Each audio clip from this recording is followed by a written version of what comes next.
Trump is going to announce not only that he's withdrawing, but that he does want to have a better climate deal. What might a better climate deal look like? Well, first, you wouldn't lose 6 million American jobs. You know, I think one of the reasons President Trump was elected is that he promised that he would defend the American worker and defend American jobs. There are estimates that this agreement, which is unfair and punishes America in a much greater fashion than other countries, that we would lose 6.5 million jobs. Meanwhile, countries like India and countries like Iran, we would have to pay them to reduce their carbon emissions. I can't imagine a worse agreement than this thing for the American worker. But I think this is something that President Trump promised the voters. He was going to keep American jobs here, and he wasn't going to sign crazy agreements that don't have our best interest at heart. Where would these, I don't know what study you're referring to, Senator, where would these 6 million American jobs come from? It seems like a rather dire prediction.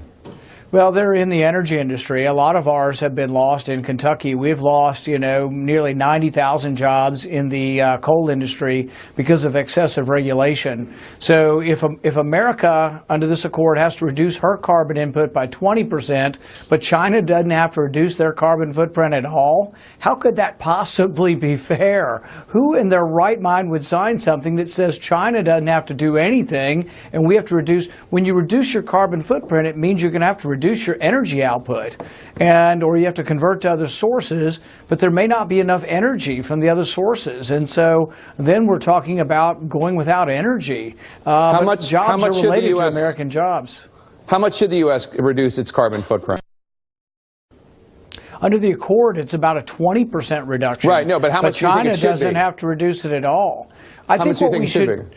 Well, I don't know if anybody can tell you right offhand the number. I can say we should try to constrain pollution. We should try to control pollution. And I think we have been doing that for 50 or 60 years. And I think we should continue. But, your previous guest sounded like, my goodness, the sky is falling. Mass extinction? Really? So I don't think we should be alarmist about this. I mean, the planet's 4.5 billion years old.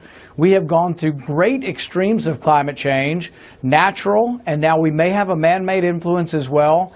But these people, the question I always ask these alarmists is, how much is nature and how much is man? They act as if it's a given that man is the only source of climate change. Well, my goodness, the great climate changes in our history all happened before the Industrial Revolution. So is there climate change? Can man have an impact? Yes, but let's don't be so alarmist as to say such outrageous things that if we don't sign the Paris Accords, there's going to be mass extinction. That is a ridiculous statement. Well, I don't know if it's a direct cause and effect relationship, but obviously scientists, you can go on to the nasa.gov website right now and see what the effects are of man-made climate change. I mean, some of them. But if you look at the accord, even the intergovernmental committee that promotes all of this, even they say it might be 0.2 degrees over 100 years. And you also need to make sure your viewers know that most of their modeling has been wrong. They readjust their modeling every year because they haven't been very good at predicting things. Predicting the future is notoriously difficult, and this is modeling is not an exact science. It is a science that has variability and probability. But they have been predicting for years that temperatures would go up, that glaciers would shrink, that sea would disappear, that oceans would rise, that the sea level would rise, that there would be longer and more intense heat waves. And all of that has happened, Senator. All of it has happened. Yeah, but Jake, before man was even on the planet, before we even were burning fires, the oceans were 300 feet shallower. When people walked across from Asia, probably 20, 30,000 years ago, maybe up to 100,000 years ago, the seas were 300 feet shallower. That's why they could walk across the Bering Straits. Are you really saying that man is not contributing to climate change? I mean, is it? Do you really? What I'm saying, what I'm saying, and this is the big argument that none of you guys get and nobody ever looks at, is how much is nature and how much is man? I'm perfectly willing to admit that man can have an influence and that we should minimize our pollution. But those who say that it is all man and don't acknowledge that the 4.5 billion-year-old planet has gone through massive climate change based on natural effects. I don't know. It has gone through climate change, absolutely, but not to the degree that we've seen seen in the last century. And let me just read no, this. actually This is from the wrong. NASA. Absolutely let me read this incorrect. from the NASA website. Absolutely incorrect. When you look at climate change, the most dramatic ice ages, the dramatic warming and cooling of the planet all happened before man was even around for the most part. Okay. And even when man was here, man was only burning fires. So we've had carbon in the air 600 times what we have now. And so it's gone up and down. And I'm not saying we should forgive and discount pollution, but we should not be so alarmist that we're willing to give up all the American jobs based on computer modeling that has been notoriously inaccurate over the last 15 years. I just want to read this from the NASA website. The current warming trend is of particular significance because most of it is extremely likely, and they define that as greater than 95% probability, to be the result of human activity since the mid-20th century and proceeding at a rate that is unprecedented over decades to millennia. So why did we change the? No, why did we change the name? Those are the NASA scientists. I know, but why did we wrong? change the?